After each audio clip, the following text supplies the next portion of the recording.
I think it's you or me. No, you. Okay. We talked about this. Well, welcome to our start over. midweek update for all kinds of things, like For the Kingdom, with my co-hosts Ricky Rick.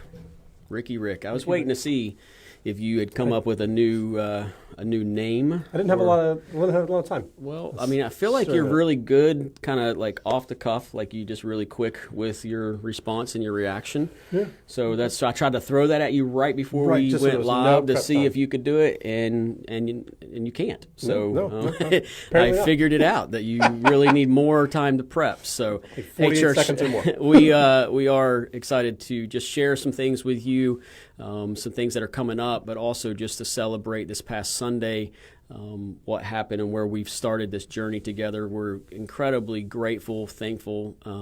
We're humbled by your participation and joining with us in the next chapter where God's leading us. Our For the Kingdom campaign kicked off in an incredible way, where I really believe Jesus was glorified and honored and held high, and for us just to know that this is all about Him and to His praise and glory. And so thank you guys for getting on board. And if you're still praying about your involvement, again, we respect and we honor that. We're praying with you that God would give you clarity and discernment on what He would have you do with this. We know this is a marathon. It's not a sprint.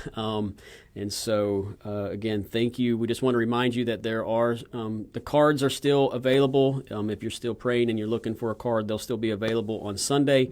But you can also go out to the website, carolinaforest.org/kingdom, and you can make your commitment digitally online as well. And so just wanted to remind you and put that in front of you so that you know that is available for you as God leads. And check out the website. It's got some information on it, some questions that we felt like we'd like to answer, and so that is out there in an FAQ section as well. And that site will be updated periodically with new information and new things. And so Exciting here we go. updates. Yeah, it's exciting. It's really exciting where God's taken us, and a lot of celebratory things to share coming up.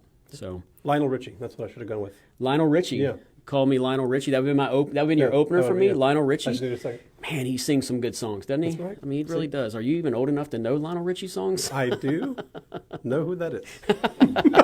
That's about all. That's all you got. So I know who that is. Okay, Google him. I have. Look him up on the webs, the interwebs. interwebs. This Sunday, we are kicking off a brand new series as we wrapped up Nehemiah. We are kicking off a new series. Tyler, why don't you share a little bit about the new series? Yeah, so to kind of shift gears a little bit from doing a long study through Nehemiah, we're going to spend the next 6 weeks in one verse from 1 Timothy 4, looking at the example that Paul calls Timothy to be. It's an application that he's given to a young pastor to demonstrate spiritual maturity and leadership so that he can be effective. But the principle of it is really very applicable to the Christian life as a whole, as we are all called to live as an example in the different communities that God has placed us in, because the nature of following Jesus is, if you're alive, you're a leader. If you follow Jesus, you will become a leader of men, because that's what He's called us all to do. And so a lot of the stuff that we're going to look at and break down in a lot of detail over the next 6 weeks, really great opportunities and key ways to really demonstrate and live out the Christian life in a very practical setting. So. Sure. Yeah, to be that light, as we've talked about, as we have the lighthouse here and what God calls us to be. And these are the ways to be that light in the lives of other people as that light moves through us. So 1 Timothy 4:12, that's the key verse that we'll be looking at each week. But at each part, like speech and conduct and purity and love and faith, in all those ways, that light shines brightly. And so we're excited about working through this series, which will take us to Good Friday, Easter. And so, which is, Always. It's the best, time, right? yeah. It's the best. Good Friday, we'll have one service on Good Friday to reflect on the cross, and so be looking for more information regarding that service. And then Easter, we'll celebrate the resurrection together. Some more information and some details about Easter, again, being shared soon. And once we celebrate Easter, the next Sunday, as I mentioned, we will start our study through Hebrews. So we spend 6 weeks on one verse. We spend the next 8 months on another book. Yeah. And so we'll walk through the book of Hebrews throughout the rest of the year. It'll take us all the way up to the Christmas season again. We'll take a few breaks along the way and do some celebrations of our For the Kingdom campaign, but we will be studying Hebrews. And you want to share a little bit about that study as well?